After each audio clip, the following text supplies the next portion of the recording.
Thank you so much, आप सभी का शुक्रिया। और मेरे लिए वाकई दिल से बहुत फख्र की बात है कि मैं डॉक्टर कफील खान और तीस्ता जैसे लोगों के साथ मुझे बैठने का मौका मिल रहा है।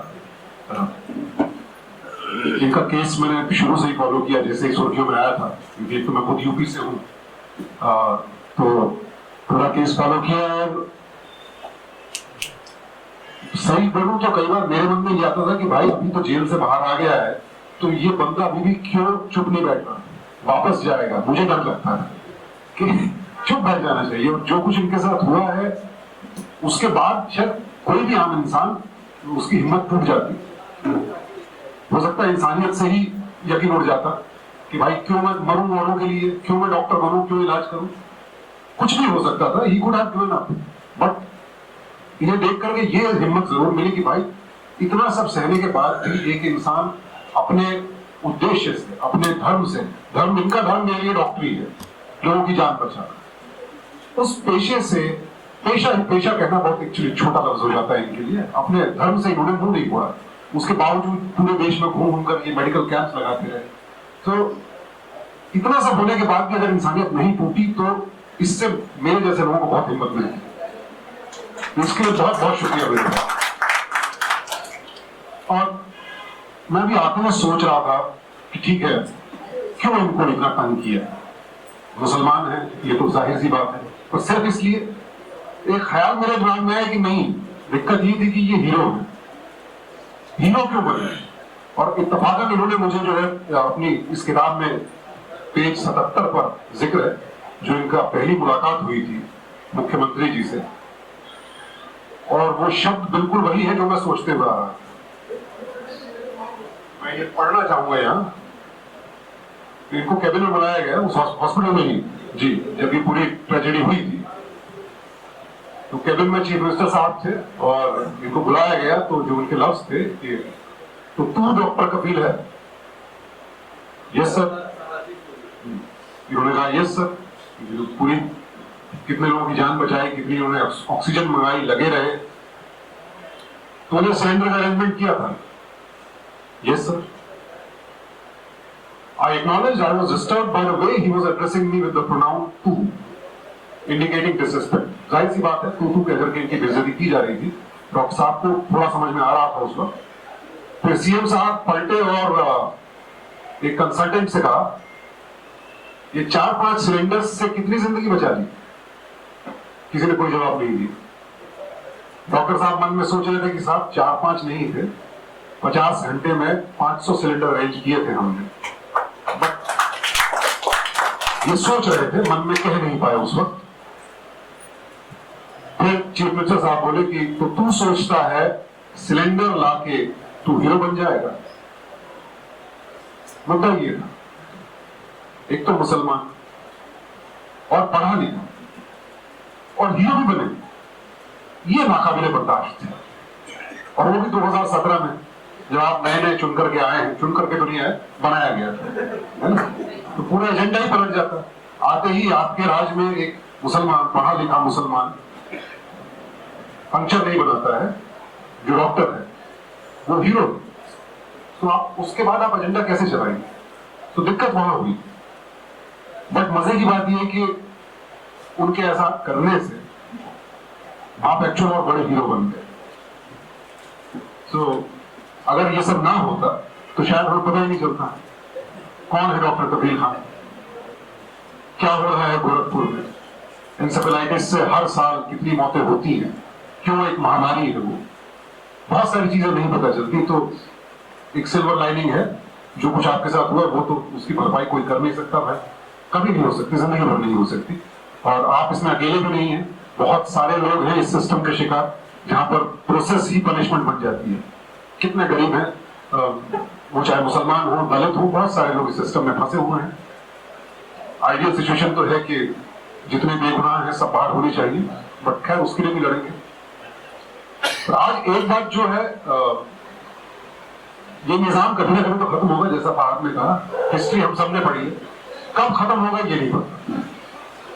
बट मेरा ये मानना है कि बतौर सोसाइटी हम सबके लिए बहुत जरूरी था ये वक्त देखना क्योंकि ये वक्त देखे बिना शायद हमें अपने समाज की असलियत पता नहीं चलती।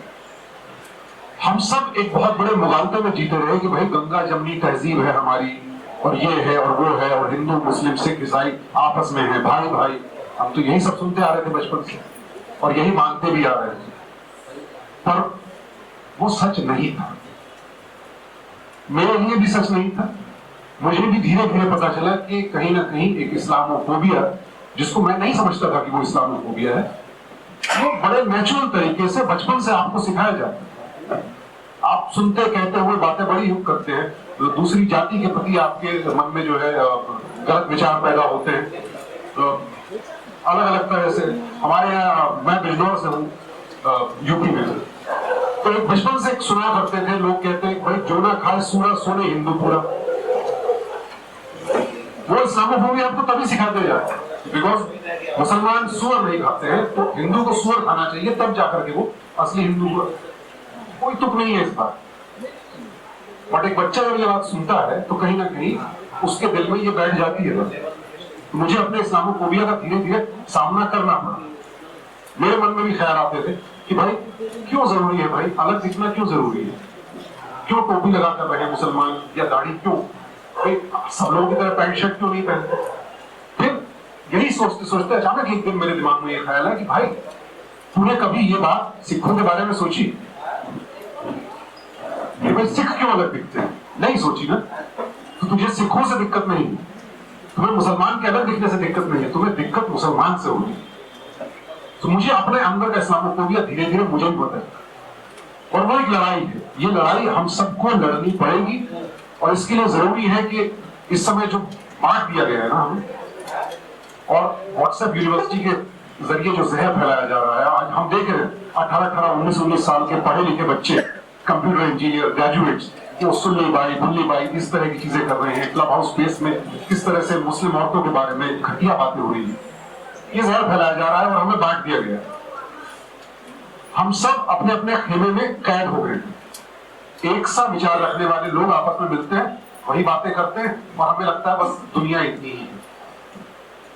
नफरतों में जो बटे हुए हैं, और नफरत करने वाले हर जाति हर धर्म सब जगह होते हैं, उनमें आपस में बात नहीं हो रही है। दिक्कत वहां है, ना सोशल मीडिया पर, ना समाज में, और इस वजह से नफरतें वहां बढ़ती जा रही है। तो कोशिश हम सबको ये करनी चाहिए कि संवाद असल जिंदगी में जो हम बात करना भूल गए, गली मोहल्लों में जहां सांप्रदायिकता लगता है ज्यादा फैल रही है, वहां जिन लोगों के बीच दुश्मनी और नफरतें फैल रही है, उन लोगों को बैठा करके आपस में बातचीत करवाना, कड़वे से कड़वे सवाल पूछ डालना, कह डालना। वो सिलसिला जब शुरू होगा तब कहीं जाकर कई दशक लगेंगे हमें वाकई एक सेक्युलर समाज बनने में, जहां पर धर्म जो है वो सिर्फ आपका एक निजी मामला होगा, समाज का उससे कोई लेना देना नहीं होगा। उसमें वक्त लगेगा। तो ये एक शुरुआत है जहां शायद हम पहचान गए हैं कि हमें क्या कमियां हैं। जाति को लेकर के दिक्कतें हैं, धर्म को लेकर दिक्कतें हैं, बटे हुए थे हम लोग, अब सिर्फ सामने आ गई है नफरतें। ये नफरतें नई नहीं है, किसी ने पैदा नहीं की है, इन्हें सिर्फ हवा दी गई है। और कई सालों से, दशकों से, हजार साल आप लगा लीजिए, जब से मुसलमान इस देश में आए हैं, शायद तभी से शुरू हो गई है जो भी। बट हमें इस बीच और कहानियां ढूंढ करके लानी है कि पिछले 1000 साल में कोई ऐसा धर्म है जो खत्म हो गया? मेरे ख्याल से वो शायद नहीं हुआ। मजहब कभी खतरे में नहीं होता था, कोई धर्म किसी का कभी खतरे में नहीं होता। इंसान और उसका लालच वो खतरे में होता। 5000 साल से है सनातन धर्म, ज्यादा हो, उससे भी ज्यादा होगा। मुसलमान आए नहीं खत्म हुआ, क्रिश्चियन आए नहीं खत्म हुआ। कहां खतरे में? नहीं, खतरे में लोग हैं और उनकी सोच है। उन्हें बदलना होगा, तो उसके लिए शायद सबको घरों से बाहर निकलना होगा। सिर्फ इन महफिलों से काम नहीं चलेगा, क्योंकि यहाँ तो हम सब एक साथ सोचते हैं, आपस में एक दूसरे को समझते हैं। जो नहीं समझते हैं उन तक पहुंचना होगा। वो कोशिश बात करते हैं, शायद हम लोग कोई रास्ता निकाल ले। बहुत कुछ है कहने को, बट शुक्रिया ही होगा भाई। Thank you so much for आपने जो कुछ किया। Thanks to you sir, thanks to you for coming. हमने बहुत लोगों को अप्रोच किया, कोई स्टेज पे सेलिब्रिटी बैठ जाता है तो मीडिया को छापने में आसानी हो जाती है, इसलिए मैंने कई लोगों को अप्रोच किया, नाम नहीं लूंगा। पर शायद कोई बैठना नहीं चाहता था। और फिर भी सुशांत सर से मैंने मुंबई मतलब केरला छोड़ते वक्त मैसेज किया था कि क्या आप आ सकते हो, और इन्होंने कहा कि जरूर आऊंगा, और ये यहाँ पे हैं। बहुत बहुत शुक्रिया। बहुत बहुत शुक्रिया Sushant Singh ji, all India media council की भी जानिब से, हम सब की जानिब से बहुत बहुत शुक्रिया सर।